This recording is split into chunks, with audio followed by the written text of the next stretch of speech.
শনিবার মানেই তো বেশিরভাগ বাঙালির নিরামিষ, আর নিরামিষ মানেই হয় সোয়াবিন নয়তো পনির। কিন্তু সবসময় একই রকম খেতে কি আর ভালো লাগে?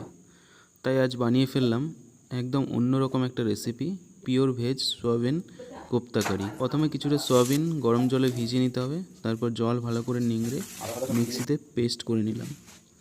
এবার প্যানে একটু তেল, একটু ঘি, একটি চিমটি হিং দিয়ে নিলাম, সাথে একটু সেদ্ধ আলু। তারপর পেস্ট করা সয়াবিন দিয়ে নুন, চিনি, হলুদ, লঙ্কার গুঁড়ো, বেসিক কিছু মশলা দিয়ে ভালো করে কষিয়ে নিলাম। যখন দেখবেন মিক্সারটা প্যান থেকে ছেড়ে আসছে, তখন নামিয়ে নিয়ে ছোট ছোট গোল বল বানিয়ে নিন। চাইলে নিজের পছন্দ মতো শেপও দিতে পারেন। এবার তেলে সুন্দর করে ফ্রাই করে নিলাম সব কোপ্তাগুলো।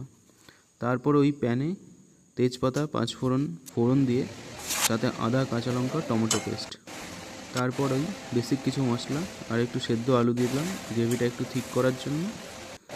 এবার একটু জল দিয়ে ভালো করে ফুটিয়ে ভেজে রাখা কোপ্তাগুলো দিয়ে দিলাম।